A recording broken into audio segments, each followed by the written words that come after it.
Hello, my dear students.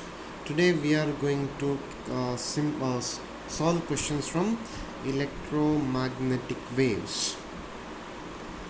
So, first question says that an electric field of 1500 volt per meter and a magnetic field of zero point 0.4 Weber per meter square acts on moving electron. The minimum uniform speed along a straight line the electron could have is.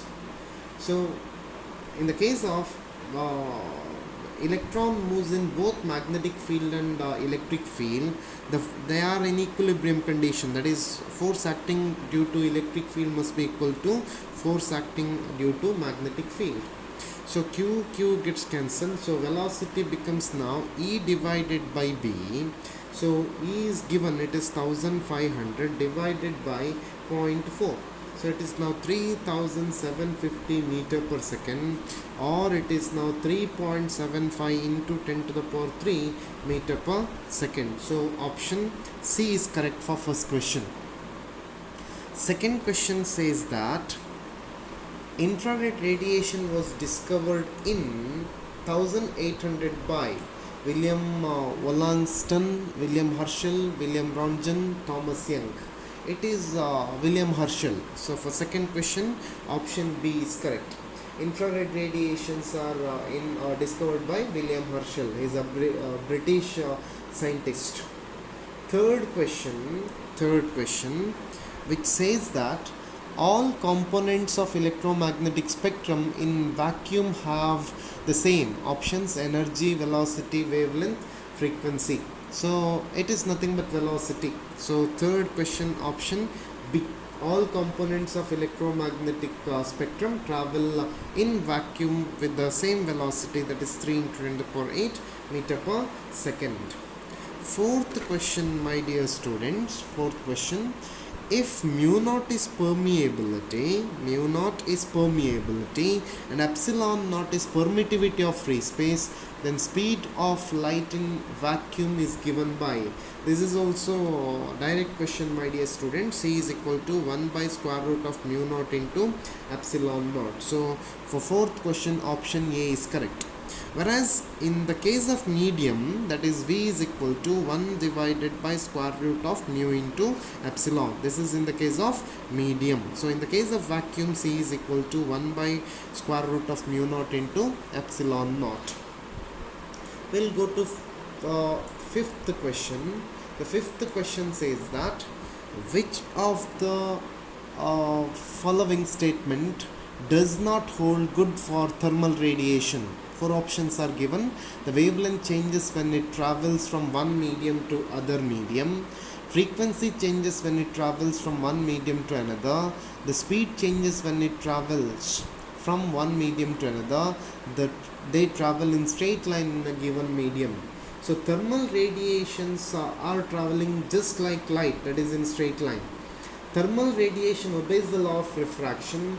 Hence, when it travels from one medium to another, wavelength and speed changes, whereas frequency remains unchanged. So frequency is characteristic source of thermal radiation. So option B is correct for fifth question. Frequency does not change. So keep in mind, my dear students, the frequency does not change when thermal radiations are traveling from one medium to other medium. We'll go to sixth question. Electromagnetic wave consists of periodically oscillating electric and magnetic field. Options are given: in mutually perpendicular planes but vibrating with a phase difference of phi. In mutually perpendicular planes but vibrating with phase difference of pi by 2. In randomly oriented planes but vibrating in phase. In mutually perpendicular planes but vibrating in phase.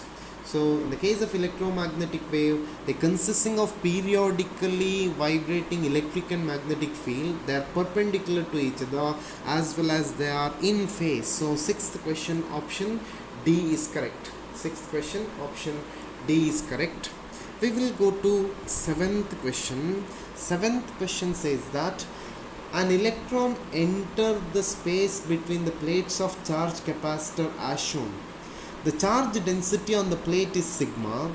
Electric intensity in the space between the plates is E. A uniform magnetic field B also exists in the space perpendicular to the direction of E. The electron moves perpendicular to both E and B without any changes in the direction. So time taken by the electron to travel a distance L in that space is, you need to calculate distance, time taken to travel distance L in that space. So seventh question. We know the force acting on that charged particle is now minus E into E. The force acting due to, this is now force acting due to electric field. So force acting due to magnetic field is given by minus E into VB, that is QVB. Q is minus E.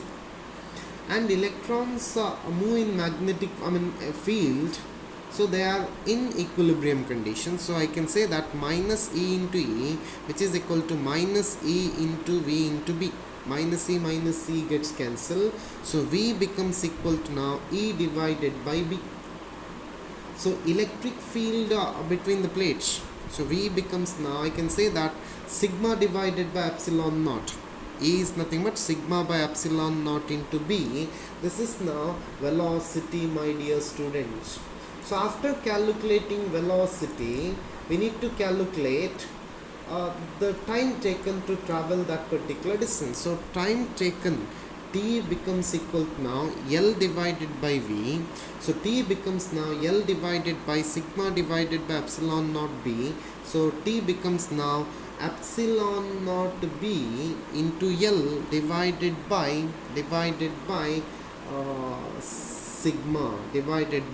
sigma. So which is the option? Epsilon naught B L divided by sigma. So option C is correct for seventh question. Option C is correct for seventh question. We will move to eighth question now. Eighth question says that X-ray, gamma rays and microwave travel in vacuum have. So in vacuum, X-ray, gamma rays and microwave traveling with same velocity, with velocity is equal to velocity of light, but their wavelength is different. So for eighth question, option C is correct. Option C is correct for eighth question.